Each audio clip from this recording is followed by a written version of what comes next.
तुझ्या कृपेवर ईश्वरा, शब्दांचा हा खेळ मांडला. तुझ्या कृपेवर ईश्वरा, आम्हा शक्ती दे, शब्द शारदे, गौरी तनया ईश्वरा.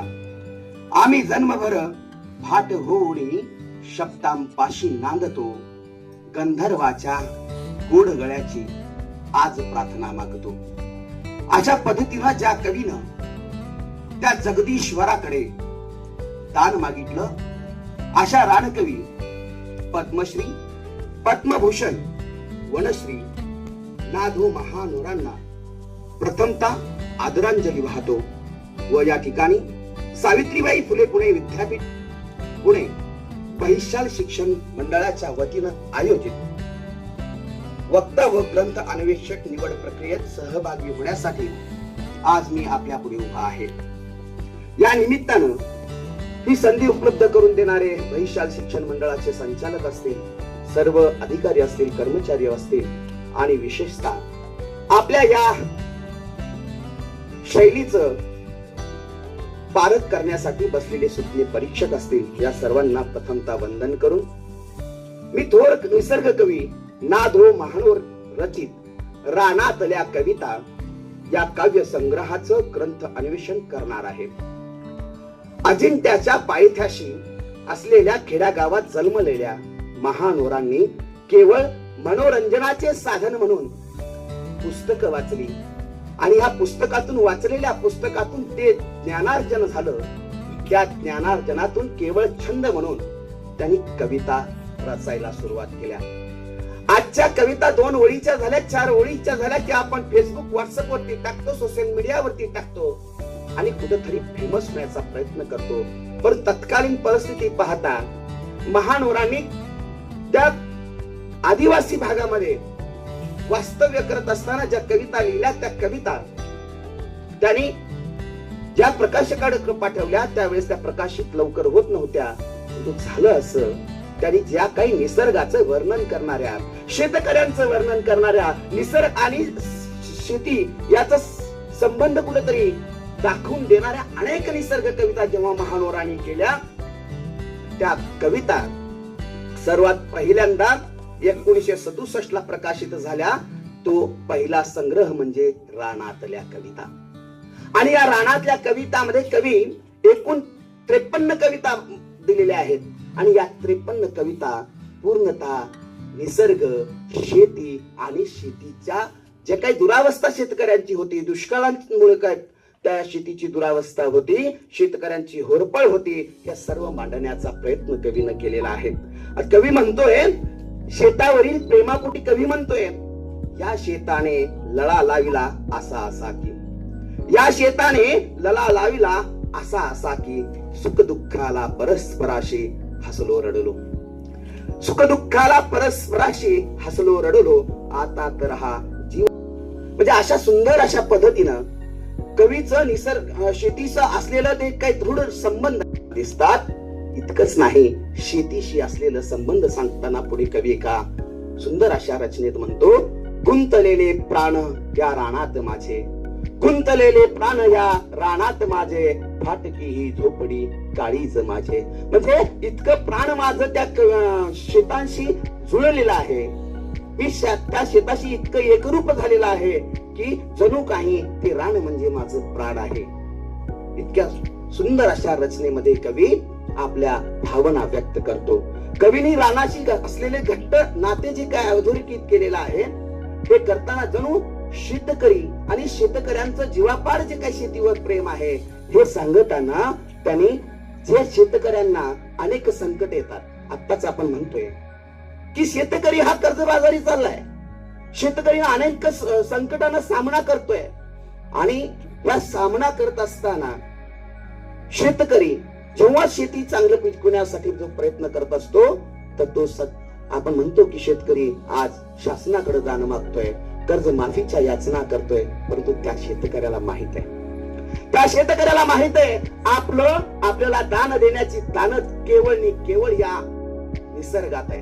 म्हणून कवी मांडताना म्हणते की या नभाने या भुईला दान द्यावे, या नभाने या भुईला दान द्यावे आणि या मातीतून चैतन्य गावे. कोणती पुण्ये अशी येती फळाला, कोणती पुण्ये अशी येती फळाला, जोंधळ्याला चांदणे लखडून जावे. म्हणजे या नभाने जर दान दिलं तर त्या शेतकऱ्याला कोणालाच मागायची म्हणजे वेळ येणार नाही. शेतीत असलेले जोंधळे जितके आपल्याला उत्पन्न मिळवून देतील अशा पद्धतीनं कवीनं आपल्या भावना व्यक्त केलेल्या आहेत. इतकं करत असताना शेतकऱ्यांची कष्ट करण्याची जी काही पद्धत आहे, शेतीसाठी जे काही स्वप्न शेतकरी उराशी बाळगत असतो आणि ते उराशी बाळगलेलं स्वप्न साकार करण्यासाठी जो काय तो अहोरात्र प्रयत्न करत असतो, याविषयी मांडताना कवी म्हणतो, माणसाने इथल्या तांबड्या मातीचा साक्षात्कार पाहिला. माणसांनी इथल्या तांबड्या मातीचा साक्षात्कार पाहिला केव्हा तरी स्वप्नात. आणि एका जिद्दीने रात्रंदिन राबून सोन्याचा कोम रुजवून काढला. आणि एका जिद्दीने रात्रंदिन राबून सोन्याचा कोम रुजवून काढले नक्षत्र तारकांचे लखलखते आभाळ. म्हणजे बघा किती सुंदर अशा प्रकारचं वर्णन कवी करतात. शेतकऱ्यांचं त्या शेतीवर असलेलं प्रेम, तो करत असलेली मेहनत, घेत असलेले कष्ट आणि त्या शेतीप्रती तो बाळगणारे स्वप्न, हे सर्व आपल्या कवीच्या माध्यमातून, आपल्या कवितेच्या माध्यमातून कवी प्रकट करतात. आणि हे करत असतानाच कधी कधी कवी शेतीतल्या चांगल्या गुणांचं वर्णन करत असतानाच जो काही दुष्काळ आहे, शेतकऱ्यांच्या जीवनामध्ये सगळ्यात मोठं संकट जर कोणतं असेल तर तो दुष्काळ आहे. आणि त्या दुष्काळाचं वर्णन करताना कवी म्हणतो, ग्रीष्माचे ऊन एकदा खेड्यावर आले, ग्रीष्माचे ऊन एकदा खेड्यावर आले, खेडे उदास झाले, घरात असेल तेवढे झोडीत टाकून स्वतः मात्र नागडे झाले. अशा पद्धतीनं जे काही ग्रीष्माचं ऊन आहे, त्या ग्रीष्माच्या उन्हामुळे शेतीची जी होणारी अवहेलना आहे ती कवितेच्या माध्यमातून कवीनं मांडलेली आहे. म्हणजे दुष्काळाची दाहकता कवीने यातून मांडताना शेतकऱ्यांची हतबलता. त्याच कवितेत पुढे कवी म्हणतात, उघड्या डोळ्यांनी पाहिली भुकेने तडफडून मेलेली दोन कारटी. उघड्या डोळ्यांनी पाहिली भुकेने तरफडून मेलेली दोन कारटी, पानवटल्या डोळ्यांनी गोऱ्या राजांची महिमा गाणारी चक्क म्हातारी. मी पाहिल्या पासरीभर ज्वारीवर भोग देणाऱ्या रूपवंत पोरी. म्हणजे बघा शेतकऱ्यांची जी काही भाकरीच्या पोटासाठी दुष्काळामध्ये जी काही परिस्थिती निर्माण होते, हतबलता निर्माण होते, ते मांडण्याचा प्रयत्न कवीने आपल्या कवितात केलेला आहे. फक्त दुष्काळावरची आणखीन एक भयानकता या ठिकाणी सांगतो. करपून गेले दुष्काळाने रान, तसे माझे मन पांडुरंगा, वर्षा पाठोपाठ नाही पान कळा, सावत्याचा मळा ओस झाला, शेती माऊलींची गेली सारी रया, सोयरांची माया ओसरली, दुष्काळानं केली संसाराची थट्टा, आयुष्याला बाप्पा लागला घाम. अशा पद्धतीनं कवीनं दुष्काळांचं वर्णन केलेलं आहे. शेतकऱ्यांच्या जीवनात जे काही दुष्काळ येतात त्या दुष्काळाविषयी कवी अशा पद्धतीने वर्णन करतात.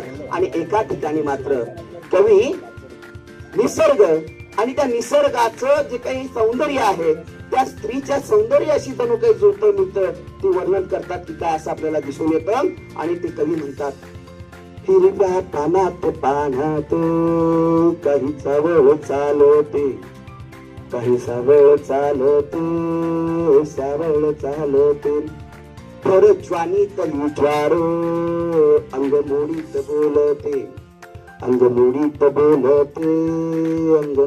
बोलते, शेत गव्हाचे पिवळे जरा नशेत झुलते, आणि साडीची उगाच अंग शहारते, हिरव्या पानात काही सावळ चालते, उतरातले घराचे हसुवात बापते केळकातीवर रूपाची छाया पाण्यात शोभते हिरव्या पानात काही सावळ चालते. धन्यवाद.